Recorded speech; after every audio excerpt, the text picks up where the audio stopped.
यह मौजूद है चेनारी डगमंगला परिसर में और आज हम बात करेंगे परसों रोज देर रात करीब 7-8 बजे के करीब माध्यमिक शिक्षक संघ के प्रखंड अध्यक्ष के दर्दनाक नरैना गांव से कुछ दूरी पे मौत हो चुकी थी।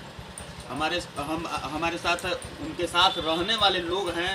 आज हम उन्हीं से जानने की कोशिश कर रहे हैं कि उनका जो है होना कितना आप लोगों को महसूस हो रहा है। क्या नाम है आपका? विनोद रामगौतम और प्रमुख चेनारी। आज आप लोगों के बीच डॉक्टर सुलेंद्र मिश्रा नहीं रहे, कैसा महसूस हो रहा है? आज प्रोफेसर सुलेंद्र मिश्रा जी के नहीं रहने से ऐसा लग रहा है कि हमारे बीच का एक योद्धा गुजर गया। उनकी कमी महसूस हो रही है। डगमंगला के आन बान शान थे। उनके विचारों से हम लोग ओतप्रोत होते थे। काबिलियत में महारत हासिल किए हुए थे। एक विद्वान साथी थे। इंग्लिश में कहावत है, a man is great by deeds not by birth. आदमी कर्मों से महान बनता है, जन्म से नहीं।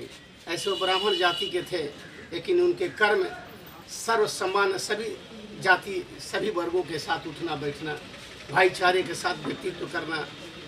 उनका जाना ऐसा लग रहा है जैसे हमारा कोई कुछ खो गया है जो अभी मिलेगा नहीं जीवन में। बहुत ही पीड़ा हो रही है। हमारे हम उम्र थे, हमारे मित्र थे, एक अच्छे शिक्षक थे।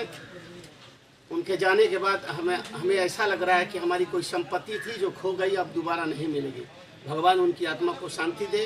वो जहाँ भी हैं उनको स्वर्ग मिले, यही हमारी कामना है। उनके परिवार के लोगों के साथ हमारी संवेदना है। हम ईश्वर से प्रार्थना करते हैं कि उनके बच्चे, उनकी बेगम सही सलामत रहे। ईश्वर उनके ऊपर आशीष दे। तो देखिए, यही लोग थे जो जिनके साथ उनका दिनचर्या बीतता था। पर डे यहाँ चेनारी डगमंगला परिसर में उनका आना जाना लगा रहता था। और ये सामाजिक लोग हैं, इन लोगों के साथ में उनका बैठकर चाय पीना आज इन लोगों को खल रहा है, उस तरह खल रहा है कि अब कुछ कहा नहीं जा सकता है। हमारे साथ मेरा नाम अजय भारद्वाज हुआ। ऐसे पूर्व जिला उपाध्यक्ष भारतीय जनता पार्टी के हैं। अभी गुप्तधाम धार्मिक न्यास बोर्ड के प्रवक्ता हैं। हमारे वो मित्र थे। मित्र के साथ साथ मेरे राजनीतिक गुरु भी थे। वो बीएचयू से पीएचडी किए थे, मैं बीएचयू से एमए किया था। फिर भी हमसे कुछ कभी राजनीतिक गलतियां हो जाता था, बोलचाल में मैंने किसी को बोल देता था तो वो हमें समझाते थे कि अजय जी आप बीएचयू का प्रोडक्ट हैं। फिर बीएचयू वाला का जब शब्द ऐसा रहेगा तो फिर दूसरे यूनिवर्सिटी, लोअर यूनिवर्सिटी के लोगों को कैसा रहेगा। तो उनका जो व्यक्तित्व था बेहद ऊंचा था। वो किसी जाति पाति में नहीं थे। बड़े कम उम्र में, लगभग उनका 44-45 उम्र होता होगा, उस उम्र में वो अपने माध्यमिक शिक्षक संघ के समझिए कि निर्वाचित अध्यक्ष बने। और हमसे उनका पारिवारिक इतना बढ़िया रिश्ता रहा कि कल मैंने जब भोरे भोरे सुना तो अवाक जैसा रह गया। मेरे घर उनका इतना अच्छा लगाव था कि साथ में डगमंगला में 8 बजे रात तक मेरे साथ चाय चक्कर पीकर मेरे छोटे भाई के तौर पर साथ में जाते थे।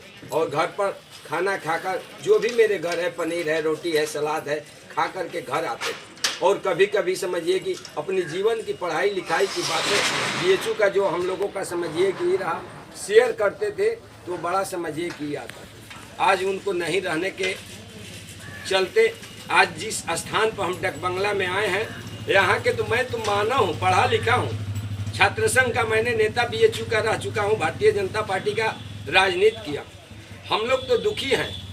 यहाँ के गरीब गुरबे लोग जो हैं वो लोग भी दुखी हैं। जब डगमंगला में आते थे, चाय पिलाने होता था तो कहते नहीं थे कि अजय जी को दीजिए, विनोद प्रमुख जी को दीजिए, पत्रकार जी को दीजिए, राही शाहवादी जी को दीजिए। सबको, गरीब अमीर जितने लोग हैं सबको भगवान उनको दिए भी थे। घर के संपन्न आदमी थे। बड़े भाई उनके खुद नौकरी में थे, अपने खुद समझिए कि शिक्षक थे।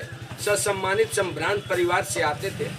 अब उनकी समझिए कि निधन के बाद में भगवान समझिए कि उनके परिवार को ढांढस बढ़ाएं और उनके परिवार को अच्छे से रखें और उनका गुण उनके बच्चे को मिले, यही हमारी भगवान से प्रार्थना है। देखिए, तो काफ़ी लोग यहाँ उनके खो जाने के बाद दुखी हैं। हमारे साथ है वीडियो यादव भी मौजूद हैं, जिनसे भी दोस्त सब लोग उनको सम्मान करते हैं। समाज में ही बहुत ज़्यादा सब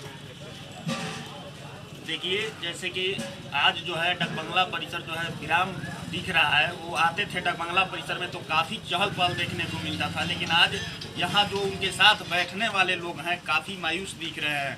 मीडिया दर्पण के लिए चेनारी डगमंगला परिसर से रामाकांत मिश्रा की रिपोर्ट।